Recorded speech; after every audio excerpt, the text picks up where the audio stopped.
It's the final drill. Another night on the streets is about to begin. We're dealing with people that just, they're trying to tear our city apart and sort of cause problems. Montreal's riot squad is highly trained, is on high alert, and has been for more than 100 days. We're the first ones on the line because that's what we're trained for. We have to be able to just expect the unexpected. This is the longest running and largest police operation of its kind in Quebec. At the command center, the strategy is to watch and wait. There are 150 officers on the front lines to oversee tonight. There are thousands of protesters already gathering, and police have no idea where they'll go. We're tolerating people with the demonstration as long as they're not doing some criminal act. So that's the other thing. It's very new for us. It's very new for the people. So we try to manage all that thing, but the result is the same. They're gonna do the demonstration without any route. We're gonna try to secure them, secure the demonstrators, secure the people and everybody around. Move.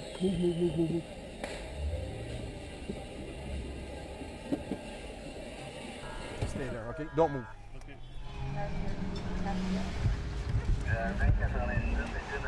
This is a test of nerves. The goal to keep an eye on where demonstrators are going, where they will end up. They're a moving target, so are police. Very, very dangerous for us. Not dangerous, but not likely to stay in a crowd when they're crossing you, because you have to understand that we're kind of in a fishbowl. So it's very hard to maneuver if we're assaulted while we're in the car. We're protected, but they can break the car, so that's not what we want. So that's why we had to leave very quickly.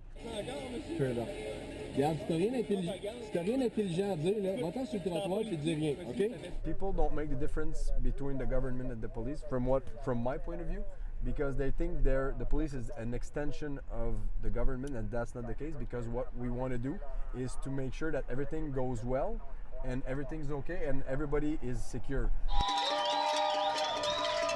5,000 people have streamed onto the streets tonight, flaunting a new law that requires them to file their route with authorities. Police have declared the demonstration illegal, but won't break it up unless something happens. On the ready, reserves of more officers, just in case. Since it seems that it's going to be peaceful, the decision was taken to let them walk. But on the other hand, if this becomes violent, they're going to be arrested, and these people know that they're part of an illegal protest. The advance team are officers on bikes. Their job, to assess the mood in the crowds, to try to anticipate where they will go next. It can be confusing. The protesters can move quickly and unpredictably. They've already split into 3 different groups. It's nearly midnight. Protesters have been on the street for nearly 3 hours already. 2 groups have just met up here. Police just following behind. Nobody knows the route these protesters are taking. The best police can do is just try to keep up.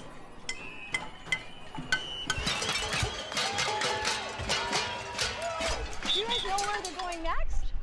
I have no idea. No idea? How hard is it to try to keep up? We do our best. How often have they changed the route? Oh, I've stopped counting.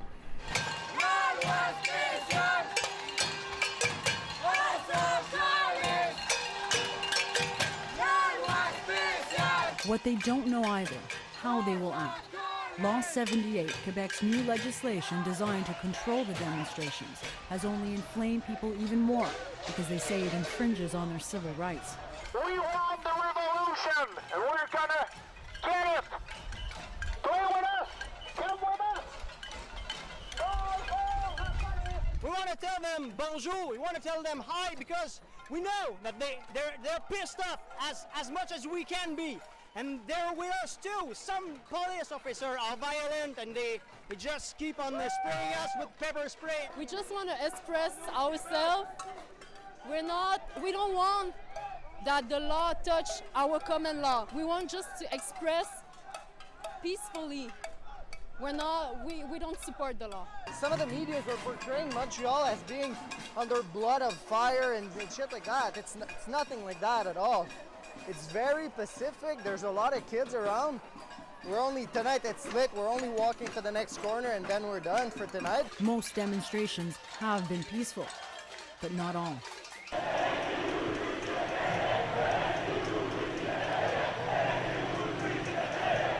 Police have justified moving in after rocks were thrown at officers.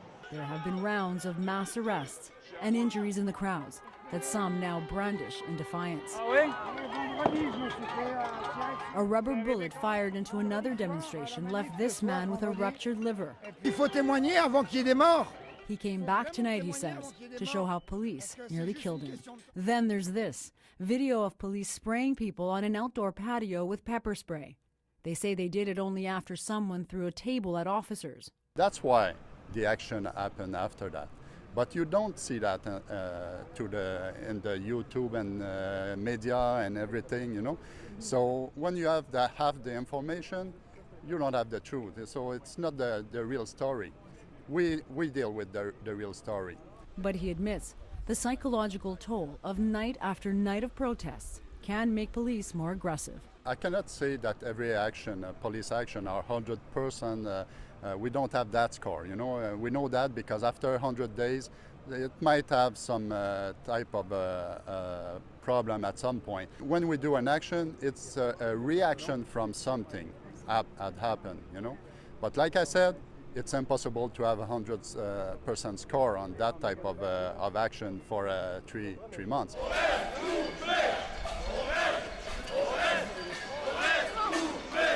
Impossible, too, to identify who in the crowd may turn, who may be the match that lights a fire.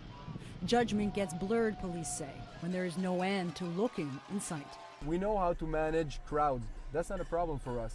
The problem is that when these protests become, first of all, violent, and it's the frequency of the violence, because it's the state of readiness that we have to be on. So far, there is no violence, only a handful of arrests.